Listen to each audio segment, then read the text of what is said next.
Welcome to Grow My Etsy Shop podcast, the drips of knowledge you need to start growing. Hey, welcome.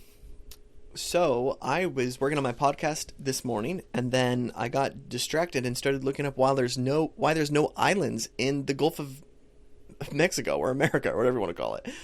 And isn't that weird? Why don't we have some dope Caribbean? Well, I guess it wouldn't be Caribbean, but why don't we have an island in the middle of the Gulf of Mexico? I don't know. So today we're going to be talking about niche fatigue. And I didn't really know that this was as big of a problem as it is until I started doing the Growth Society. So I'm going to do a little plug here. As you guys know, I have this Growth Society, which is meant for people who are on this podcast who kind of like this style of teaching and whatnot to be able to come in and get more visuals and more help and more just attention to their shop. I think it's really great.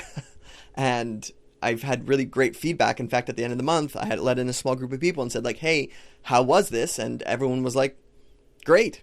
Yeah, we want to keep going. We wanted this to, so I was like, perfect. So at this stage, I am opening it up more. If you want to check that out, you can jump over to the link that's in the description. You can grab into that. Okay, back to this. So in the Growth Society, I do a lot of, like I jump on, I go live, I talk to people, I bring people up on stage, we go through shops, the whole thing. And I was starting to see this pattern a little bit more than I do when I'm with my mastermind people and whatnot. And it's this niche fatigue, or this trying to put a circle peg into a square hole. And I'm going to break this down for what this looks like, because I think a lot of people suffer from this. It's like if you watch enough YouTube videos, you're going to be like, I need to niche. Like that is something I have to do. I can't just go up there and throw a bunch of crap up on Etsy. Now, I will say this, it can work sometimes when you have like a crochet chicken and a decorative seashell and people are buying your decorative seashell, and you're like, oh my gosh, this is working for me. This is really exciting. It's just not scalable. You can't scale something like this because Etsy doesn't know who your buyer is. And so as soon as that trend starts to hit the end of its run, or competition comes and eats at that listing, you die. And then you are, at one point making a livable wage to now making nothing, and all your traffic has ceased, and you're just like, I don't know what to do. I had somebody this week, they were selling vintage Barbies, nuts from a tree, and something else. Oh my gosh, what was it? And something just as strange. And, we had an hour-long conversation. I was just saying, like, look at your traffic flow, and then look what happens when you try to scale that. It just doesn't work. And so we took 8 steps back with her store to be able to say, look, you need to focus in on what it is that you're selling and who that you're selling. That is the definition of niching, and it's very important with Etsy. The question becomes, at what point have you niched too much for too long? And is this even the right direction to niche? That's what we're going to jump into. So let's start here. If you are breaking into new niches, you're a newer shop, you haven't quite taken off yet, your traffic is going to jump up and down. It's just part of Etsy's growth. There's that beginning stage where it's just kind of volatile. And as you get established and really understand who your customer is, what they want, how to build it better than other people, that's when you start to see more of a flow of traffic that's consistent. Now, this can change obviously based on holidays. This can change on seasonal products, etc.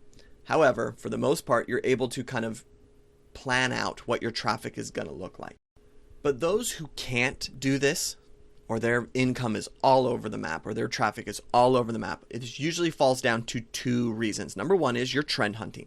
So you're placing things up that are trending. So what does trending products do? They bring in a lot of traffic, and then they die down as soon as the trend is gone.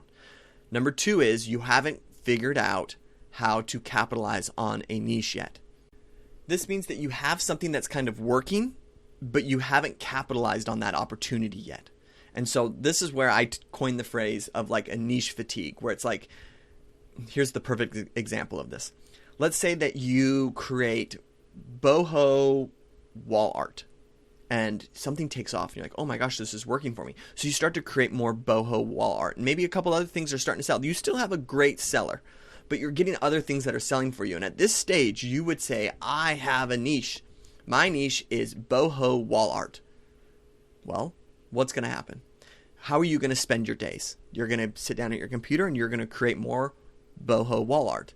And you're going to keep doing this and keep doing this and keep doing this. You're going to fill this category up in your store. But your overall selling isn't going to change much. I had a person that I worked with last year who sold, she was beauty, she made shirts, and she found this really great niche within the medical field. And she spent her days creating for that niche, and she made good money. She was just under 100,000 in what she was doing. She made good money in this niche, and she didn't want to break from that niche because she was like, this is really great for me. I've dabbled in other things. I've never had the success that I've had in this niche. And my advice to her was over and over and over again was to say, you have to, because you're going to niche fatigue, which means all the work that you're doing, you're putting into this niche, and Etsy isn't delivering more traffic to you. You're just giving more options to your buyer. And at what point do the options just not matter anymore? Do you just have so much that's going towards one person that they pick the things that are their favorite? So a good example of this is if you have, let's go back to the crocheting. If you just crochet chickens and nothing but chickens, eventually someone is going to choose their favorite chicken who's looking for a crochet chicken, and there's going to be a most popular version of that, and then you just keep creating chickens. And they're like, got it, appreciate the chickens, I like this one. This one's my favorite. Etsy does the exact same thing with their SEO, is that they're not going to show all of your chickens. They're just going to pick the ones that have the best track record. They're going to put those on search. They're going to give inspirational keywords to the ones that sell the best. And so though you have 900 chickens in your store, only 4 of them are ever going to be seen organically through search. So let's jump back to our boho girl here. So she's got boho wall art. She's created versions of boho wall art. She has that in her category in her store, and she's good. Now, where does she hit niche fatigue? Is if she keeps creating and creating and creating and creating, and that doesn't bring more traffic into her store. So now she's spending time not getting the traffic that's from that. Eventually, competition starts to come in at her. She starts to see a dip in her views and her sales, and so she creates more boho wall art. You see where this is going. So what she needs to do is, and this is a fun exercise, is you can take your niche that you currently are, and sometimes your niche is just what's selling best in your store. So for those following along at home, what is selling best in your store? And you kind of write that down, or you have that visual of what's there. Let's just say it's boho wall art. And now you can draw lines from that to say, who is this person that's buying boho wall art from me, and what is it that they want? So, for example, someone who's buying boho wall art might also want boho phone cases.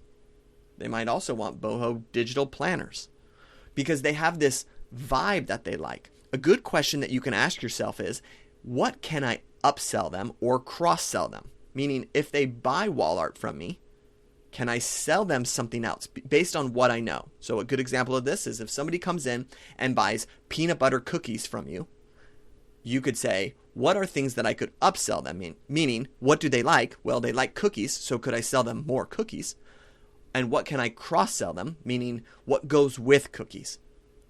Milk, for example. So could I sell them a gallon of milk to go with their cookies? Can I sell them something else that goes with their cookies? And when you think like this, you can start to see how you can avoid niche fatigue and move into what is called adjacent niching. Gosh, it's hard to say, which is creating adjacent niches next to the target audience that's coming in. I actually have a video that I made about this. Well, I didn't make it, my son did. I'll put the link in the description. It's usually in the growth program, but I had my son remake it, and so I'll put it in there. You guys can see it. It just teaches the difference between kind of the concepts that we're talking about. So go check that out. And while you're at it, I actually have my son, I've hired him as my video editor, and he's made this other video for me that's about inspirational and detailed keywords, and it's worth watching because he's got a quirky sense of humor, and you're going to see a sense of humor in his video editing skills. So back to this boho wall art stuff. So we have our boho wall art, and we start to say, look, I think people who are coming to our store like boho. And so I'm going to create more things like this that I can cross-sell. Hey, you bought that wall art. You might like a phone case. You might like a digital planner. You might like something that's on your desk. You might like, because you know the themes of which they like. The other thing that we learn from this, when they're buying boho wall art, is that they also like wall art. So again, this goes back to the peanut butter cookies. Can we sell them more cookies? And can we sell them things that complement the cookie? So complementing something if they're buying wall art, this is us saying, hey, can we offer more wall art to this person? So this is where you would first tackle more themes that are similar to what you've created.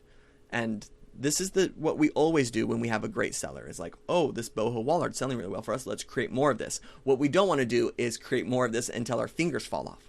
We just create more of this so that Etsy has more variety. The traffic that's coming in is being served. And so I usually find that this can sit between, and this is a hard number to give because there's a difference between wall art and like physical products. But usually when something's digital and stuff like that, you want to get into the 20s of creating different versions of what you're doing. Now, that doesn't mean 20 different listings. Well, it does mean 20 different listings. It doesn't mean 20 different products. You can mix your products up. You can use very similar products and just change the front picture, hit different keywords. Why you're doing this is you're just giving Etsy a variety of something to choose from. So an example of this is to say, wow, people are really buying these crochet chickens. Etsy's like, this is fantastic. The store has really great review rate and people like their chickens. I think they're priced really well. So what else do you got? And that you can say, oh, I've got a few chickens to go. And they're like, oh, we like this one and we like this one and we like this one. Thank you. And then those are the ones that they kind of promote. And then if one starts to die down, they're like, hey, do you have anything else? And you're like, yeah, I have this one. And like, oh, perfect. That's why you want to have kind of a bucket of things that sell well.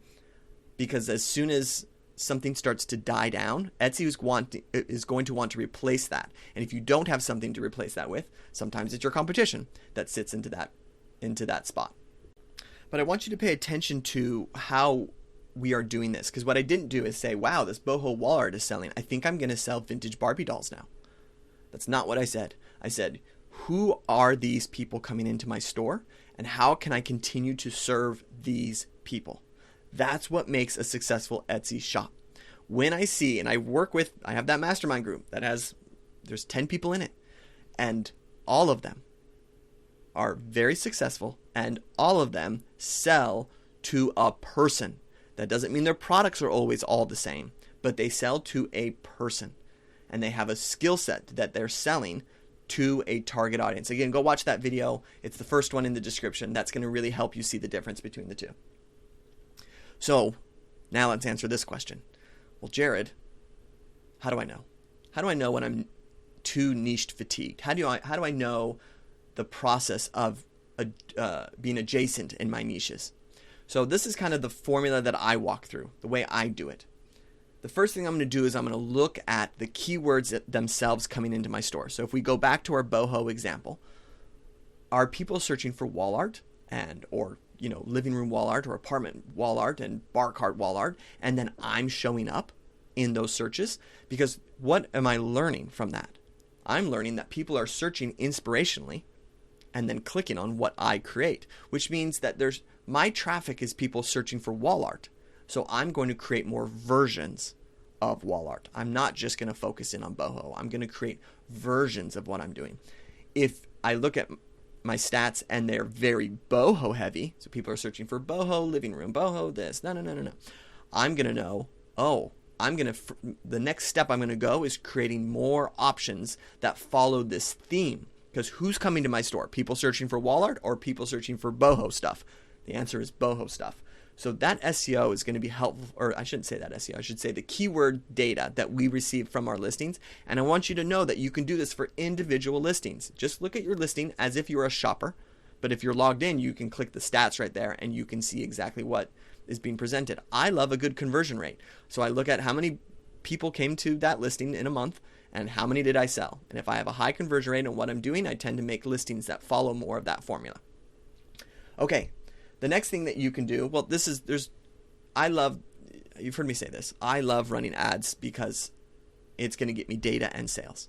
And so you can do the same thing with your ad account. You can go in and look at some of these bestsellers that you have and see what's the traffic that's coming to these. Now, this is going to be a little bit more skewed when it comes to creating a niche because, I'm trying to think of the best way to explain this. Because Etsy is going to show you, not necessarily always to the best people, but they're going to give you the data of what they're showing. So what you want to look at is, where's the majority of my money going? So what I always do is I open up my ad account, I click on view details or something like that. It opens it up. I click on items that led to search, or I should know this. You click on that and then you click on views, and it will filter it by what is bringing in the most views, or what are you paying the most for? What keywords do you pay the most for? And then this is where we put on our open mind cap, which means, and this is where you heard me say this before, sometimes I see this a lot. People are like, I have a great idea. I'm going to create this product for someone and they're going to love it. And then they come to me and they say, Jared, I can't sell this product, but I know my target audience, I know my niche, but I can't sell it. And I'm like, I think you're trying to fit a circle peg into a square hole. You just are assuming this is what they want. I have made adjustments to my business models all the time. I may think I know my target audience, but it isn't until you get something out there that you start to see it flounder a bit and you're like, oh man, what is it? What's the tweak? So as much data as you can get is really helpful in this stage. And unfortunately on Etsy, you can't just contact everyone who's ever clicked on your listing, but ad accounts do provide data for you to be able to see, what does Etsy think that I'm selling and what keywords do actually get clicks in. And so then when you start to see that, you can start to say, looks like a lot of people are searching for this, or Etsy thinks I'm selling this, or Etsy's bringing me this traffic. Can I, with my open mind, create something that fits more of that mold? And I think this is where we can get lost, is that we just think, I know my customer best, or I know my target audience best, or this is who I want to sell to, or this is what I want to make. And that isn't how business works. You don't just get to decide what it is that you want. I mean, you can. It's hard to scale that. It's hard to scale, well, this is what I want to make, and I don't want to move from that. Going back to our POD friend, she was like, this is what I want to make, and I don't want to move from that. And I'm like, I get it. It's just hard to scale. The other thing that I do when I get into, after I look at my keyword data, what's Etsy bringing to me? What are people clicking on? Is there anything that I can create with my open mind now that fits more this? I move into, what does the research tell me? So Etsy has right in there stuff now. And I think if you are a Plus member, meaning you pay for Etsy Plus, which if you pay for Etsy Plus, you get like ad credit that goes with it. So if you're running ads and you pay for Etsy Plus, it actually ends up only being like $5 a month once you get your credit in and all that stuff. Because you also get free listings. I think it's like 5 free listings, some ad credit. And so it ends up kind of paying for itself in some of those areas, especially if you're using this research tool, which I think is pretty good. And so you go in there and you can search for, and there's a free version of it as well. If you just go into your Etsy shop, or I'm sorry, in your dashboard, and you click on I'll look right now. Hold on. Yeah, it's actually in a weird spot. It's under stats, and then you go to marketplace insights. And in there, you can see there's a section where you can type keywords into, and it will tell you data on that. And you know, I was in this actually yesterday because I had someone come to me and say like, hey, I have these Christmas products. They're not really getting a lot of traction. Jared, can you help me out? And I pretty much took her keywords and I plugged them into there, and I could see that the traffic had been pretty flatlined for these specific keywords that she had. And then it was just starting to spike up. So what was my advice to her? I was like, hey, wait a second. The traffic's just starting to roll in for this. I think that's when we'll start to see more going on here. And so this is where this tool can be very helpful. Anyway, I'm going to go into there and I'm going to use research to help me stir the thinking juices up. So I kind of have what people are coming into my store for. I understand that, you know, for example, if I sell my boho stuff, like I can either go into this wall art niche or I can go into this boho niche for a bit. And keep in mind, I don't need to stay in that boho niche forever, but can I build out phone cases and digital planners and all that stuff for boho people and then move that into the next theme of people, maybe goth people? Yeah, you can. And that's actually, I would say, the most healthy way to do that is to, I call it filling the niche and then making that niche adjacent. Start spreading that niche out. So you've heard me call this vertical scaling and horizontal scaling. That's what this is. This is what we call it in the marketing world. I'm bringing this into Etsy sellers. Now, once you go through this and you're doing research, and what you're looking for when you're doing research is like, is this a super saturated keyword? Like, for example, if I'm getting like one sale a day from my boho wall art, and I'm like, I think I'm going to try to tackle the term wall art. You could just do the research really quick and be like, that is a C that I'm never going to accomplish. And so you're just looking for more niche type areas that you can move into based on what your target audience already is. So boho type people, wall art type people. Where can I get them? The human thoughts you should be having, I think this is for me, because we can always get stuck in the data. We can always start looking at this kind of stuff and thinking we're making good decisions because we're using data. But there's a human aspect to business. It's at the end of the day, a robot does not buy from you. A human does. So one of the things that I always ask myself is, can I, like for example, if I have boho wall art, I ask myself, can I cross-sell this? This is a big question because this is how you can scale, which is to say, if someone buys this product from me, will they also want to buy this product from me? So if I sell boho wall art and I say, I'm going to create another version of a boho wall art that looks just like the one I have, but it's a different color, can I cross-sell that? The answer is no, which means you are a one and done Etsy shop. They're going to buy your product and they have no desire to ever come back. Part of the value that you get with Etsy is that you get a traffic flow of a certain type of person. So you want to be able to build products for a specific type of person. The way you do that is you say, they're buying this wall art from me. Is there something else I could offer them that they would like? And if you think this way, you'll start to realize that a customer becomes valuable to you. Because instead of just being one and done, you actually have multiple things that you can offer the same customer. It makes it so that when you do send your packaging out and your business card is in there and you're a little postcard that's promoting more products that you have, it isn't more of the same product. It's more products to a specific person who normally you would have to pay a lot of money to get that type of data. If I was selling, for example, let's just go with peanut butter cookies, I would have to get a list that was curated for people who have bought peanut butter cookies in the past. And then I'm going to try to sell them my cookies. You get a list every day. And you get that person's full attention every time you send them your package. They open up your package and they get to see your product. And you are getting data, which is that they like boho wall art. They're not opening a package for boho wall art. They're opening a file, but you get what I'm saying. So when they open that file, and there's your file ready for them, what's stopping you from having a second PDF that's connected that says, hey, here are other things in my shop that you might be interested in, Mrs. Boho? Because you like boho stuff and you like digital products. I got calendars, I got phone cases, I've got phone wallpaper, I've got the whole thing. Come check me out. That's how you can build this out, and that's what Etsy can sink its teeth into, because they really like to know, hey, this store's for this type of person. These boho shoppers, they really like this store. So when you offer variety to them, that's when you can really start to get into new keywords. And you've heard me say this before, diversify your keywords. So now you're not just under wall art, but you're under phone cases, phone wallpaper, digital planners, so on and so forth. Okay, hopefully this made sense. Guys, I've put a lot of links in the description below. So you have your first video, I would watch that. I think that's great. The second one is just if you're in the mood and appreciate Luke's editing skills, you can check out that video. I've got this guy named Peasant Pete who is taking stuff from the Grow Society and he's bringing it out into YouTube, and so you'll kind of catch the references there. And then I can't invite you enough, come check out the group we have. It is awesome. For me, I've learned a lot, and I'm the freaking host of this thing because there's just so much variety that's in here. I think we're all like, the engagement within the group is really, really good. And I have to give credit to the platform, School.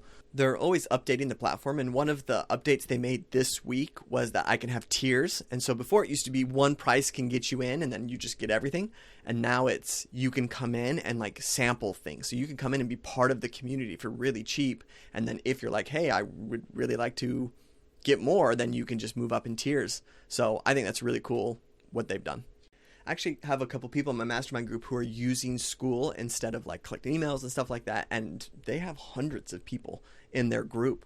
And, you know, how cool is it that if you sell a specific product and you're like, oh, I know who these people are, let me move them in. And I can see this is where marketing is kind of going. And so if you are liking the sound of that for your own business, wait 1 week, because I'm gonna do a podcast episode about it next week. I'm gonna teach you some techniques on how to do this correctly, what I've learned just through this, and how I can see the potential of Etsy shops really taking advantage of something like this. So tune in next week.